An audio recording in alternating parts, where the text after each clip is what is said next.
복음서의 이 목적은 예수님이 누구신지 그리고 또 복음이 무엇인지를 알려주기 위함입니다. 마가복음은 다른 복음서에 비해서 스토리 전개가 매우 빠르게 진행이 되죠. 영어로는 이제 immediately, 곧바로라는 단어를 41번이나 사용을 합니다. 그래서 이 16장이라는 짧은 책에 예수님이라는 이 엄청난 인물을 담아내고 있습니다. 그래서 이제 장면과 장면이 빠르게 전환되는 것을 볼 수 있지만, 하지만 또 모든 장면의 중심에는 늘 예수님께서 계신 것을 우리가 볼 수 있습니다. 오늘 장면도 마찬가지인데요. 9구절밖에 안 되는 이 본문에 세 가지 장면에서의 예수님을 우리가 발견할 수 있습니다.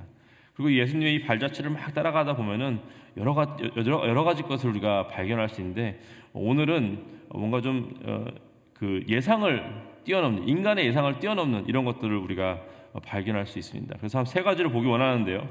첫 번째는 예상을 뛰어넘는 이끄심이 있습니다. 12절 13절 보겠습니다. 성령이 곧 예수를 광야로 몰아내시니라. 광야에서 40일을 계시면서 사탄에게 시험을 받으시며 들짐승과 함께 계시니 천사들이 수종 들더라.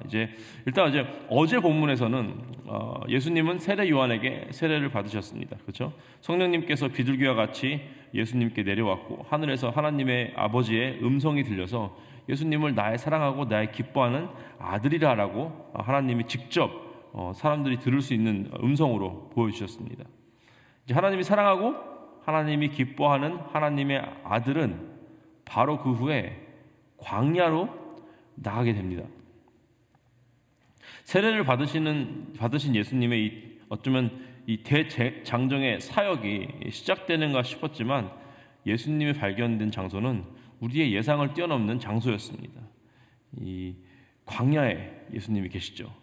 예수님은 자신의 사역이 시작되기 40일 전에 40일을 밤낮으로 광야에서 계시면서 사단에게 시험을 받으셨습니다. 금식을 하시면서. 자세한 얘기는 이제 마가복음과 누가복음에 나와 있는데요. 마태복음과 누가복음에 나와 있는데, 마가복음에서는 이제 서머리로 이렇게 짧게 알려주고 있습니다. 하나님께서는 각자의 삶에 맡기신 일들이 있습니다. 우리가 주님께서 주시는 사역도 있고, 우리 삶에 우리가 감당해야 될 우리의 몫이 다 있습니다. 그리고 우리가 행해야 되는 의무가 있습니다. 그런 일을 하면서 우리가 실수를 할 때가 있는데요. 저도 너무나 자주 하는 실수인데, 우리가 바로 어떤 일들을 하기 위해서, 맡겨진 일들을 하기 위해서 바로 그것에 뛰어드는 것입니다. 예를 들자면은 다다음 주에 저희 중고등부가 겨울 수련회, 매년 있는 겨울 수련회를 여러분들이 잘 아시는 블루마운틴에 또 가게 됩니다. 준비를 위해서, 이 수련회 준비를 위해서 제가 가장 시간을 많이 보내야 하는 곳이 어디냐면 바로 제 책상입니다. 제 컴퓨터 앞에 앉아서 수련회 문서도 준비하고 책자도 만들고 아이들 그룹도 짜고, 또 안 온다는 애들한테 전화해가지고 설득도 시키고, 이런 식으로 제 책상에서 시간을 정말 많이 보내야 하고 이미 보내고 있습니다. 하지만 그 전에 첫 번째 준비 장소는 우리가 모두 예상하는 이 책상 앞이 아닌 바로 이곳, 바로 기도하는 자리임을 믿습니다. 하나님을 독대하고 하나님께 매달리며, 우리가 우리의 어떤 지식과 경험과 특별히 겨울 수련회는 제가 여기 중고등 맡은 이후로 이제 세 번째 가는 수련회인데, 이미 쌓아놓은 데이터가 다 있지 않습니까? 그런 거를 사용하는 것이 아니라 그 전에 이미 하나님 앞에 나와서 기도하며 준비하는 그런 시간이 필요하다는 것입니다. 우리도 하나님께서, 예수님도 공생애를 시작하시기 전에 금식으로 하나님께 매달리며 시작하셨듯이, 우리도 하나님께서 맡기신 일들을 감당하기 전에, 아니면 우리의 하루가 시작되기 전에 바로 여러분과 같이 이렇게 기도의 자리에 나와 있는 것이 당연하다는 사실을 믿으시길 바랍니다. 두 번째는 이 예상을 뛰어넘는 타이밍이 있습니다. 14절 15절 보시면은 이렇게 나와 있습니다. 요한이 잡힌 후에 예수께서 갈릴리에 오셔서 하나님의 복음을 전파하여 이르시되 때가 찼고 하나님의 나라가 가까이 왔으니 회개하고 복음을 믿으라 하시더라. 예수님이 갈릴리에서 이제 복음을 전하기 시작한 때가 바로, 사역을 이제 공식적으로 시작하실 때가 바로 요한이 잡힌 후입니다. 예수님을 앞서서 나와서 요단강에서 수많은 사람에게 이미 세례를 주었던 요한이고요. 사실상 인간의 타이밍으로 본다면은 요한만큼 예수님을 같이 옆에서 서포트하면서 예수님과 함께 사역을 잘 할 사람이 없는 것 같습니다. 인간의 타이밍으로 본다면은 요한은 들어가면 안 돼. 요한은 거기서 잡혀 들어가면 안 되는 타이밍입니다. 이미 수많은 사람들이 요한의 선포하는 복음을 들었고, 요한은 이미 예수님이 그리스도라고 선포를 했습니다. 예수님께서는 이제 40일 광야에 금식을 하시고 사역의 만반의 준비가 되어서 갈릴리로 돌아오셨습니다. 그럼 그 타이밍에 요한이 잡혀간다는 것은 어쩌면 처음부터 예수님의 사역에, 그러니까 요한이 선포하던 복음을 예수님이 선포하시는데 예수님의 사역에 어떤 걸림돌이 될 수 있다라고 우리는 생각할 수도 있습니다. 인간의 시각으로는 좋지 않은 타이밍이 바로 하나님께서 정하신 타이밍이었음을 우리가 알 수 있습니다. 우리는 어떤 일을 할 때 타이밍을 아주 중요하게 생각하죠. 나의 현재 상황을 보고, 내가 가진 능력과 경험을 보고, 또 나의 나이도 보고, 어떤 여러 가지 요건, 자녀가 있으신 분들은 내 아이가 몇 살이니까 이런 여러 가지 요인들을 가지고 언제 어떤 일을 할 것인지 그 타이밍을 정합니다. 하지만 하나님의 타이밍은 언제나 우리의 예상을 뛰어넘는 것을 우리가 볼 수 있습니다. 제가 17살에 예수를 믿었고요. 23살에 결혼을 하게 됐습니다. 33살에 목회로 부르심을 받았습니다. 그리고 39살에 뉴욕에 오게 됐습니다. 삶의 거의 모든 순간들이 나의 예상을 뛰어넘는 하나님의 타이밍에 속해 있었음을 고백합니다. 때로는 그것이 이해가 되지 않고 예상되지 않는다 하더라도 오히려 나를 이끄시는 하나님께서 더 잘 아시고 가장 좋은 타이밍을 허락하신 줄을 믿으시길 바랍니다. 세 번째는 예상을 뛰어넘는 부르심이 있습니다. 16절 17절에 그리고 이제 16절부터 이제 본문 22절까지 보시면은 이제 예수님께서 갈릴리 해변 다니시면서 제자로서 자기가 가장 측근으로 3년 동안 함께 사역을 할 사람들 부르시는데 어부를 부르십니다. 시몬과 안드레. 이게 예상을 벗어난 선택이죠. 예상을 뛰어넘는 선택입니다. 예수님께서 하실 일들이 뭡니까? 이 아담 때부터 내려오는 대대로 내려오는 죄의 저주를 끊어야 돼요. 정말 사마의 권세를 이겨야 됩니다. 최대한 많은 사람들이 이 천국 복음을 들어야 됩니다. 수많은 지역을 다니면서 사람들을 모아서 설교를 하고 기적을 행해야 되고 할 일이 너무나 많아요.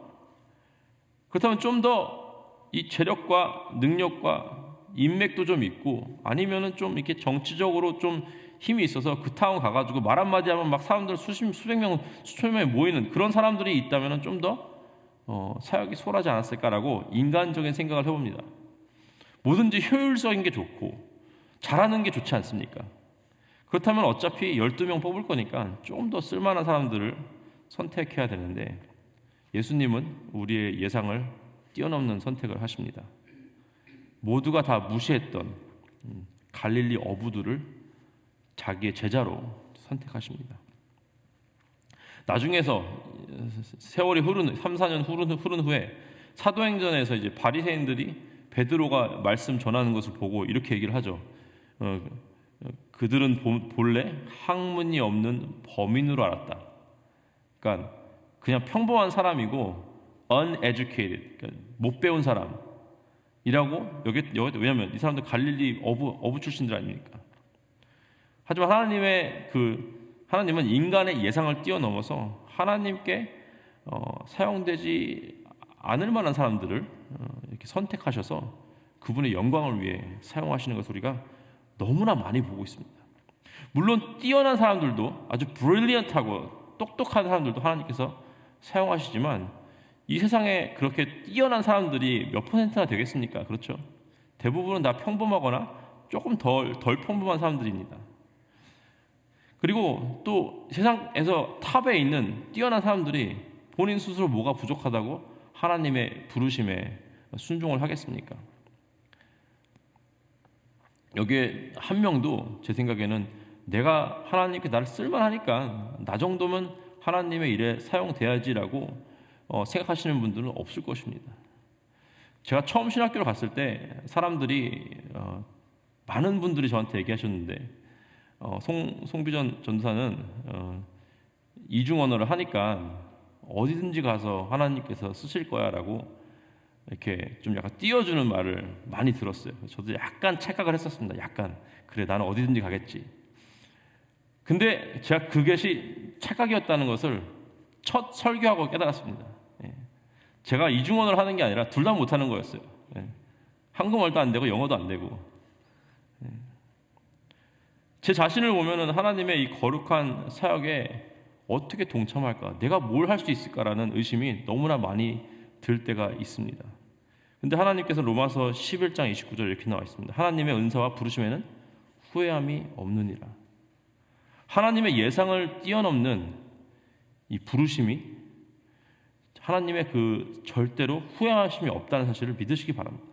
아무리 부족해도 하나님께서 우리를 부르시고 우리에게 필요한 은사를 허락하셨고 그분의 뜻대로 그 뜻이 이루어지도록 이 모든 상황 가운데 인간의 예상을 뛰어넘는 주님의 이끄심과 역사로 우리와 함께 하심을 믿으시기 바랍니다. 오늘 예상을 뛰어넘는 세 가지를 봤는데 예상을 뛰어넘는 이끄심과 타이밍과 부르심이 있습니다. 하나님께서 하시는 일들은 당연히 그렇죠. 우리 인간의 어떤 한계를 뛰어넘는 우리 예상을 뛰어넘죠. 인간의 한계적인 시각으로는 그저 평범한 일을 하겠지만 하나님께서 하시는 일이기 때문에 저와 여러분의 삶 그리고 우리 KCQ를 통해서 예비하신 그 모든 것들은 이 세상이 예상할 수 없는 놀랍고 위대한 일을 주님께서 하실 줄을 믿으시기 바랍니다. 또 우리 삶 가운데 어떤 풀리지 않는 문제가 있다 해도 하나님의 예상을 뛰어넘는 이끄심이 있고 우리의 예상을 뛰어넘는 타이밍에 하나님께서 그 주님의 놀라우신 뜻을 여러분의 삶 가운데 이루실 줄을 믿으시길 바랍니다. 그런 주님을 오늘도 신뢰하며 나아가시기를 주님의 이름으로 축복하고 기도합니다. 함께 기도하시겠습니다. 하나님 감사합니다. 하나님 우리가 예상하고 우리가 생각하고 우리가 상상하는 그 이상으로 늘 우리 삶 가운데 우리를 놀랍게 하시는 주님을 찬양합니다.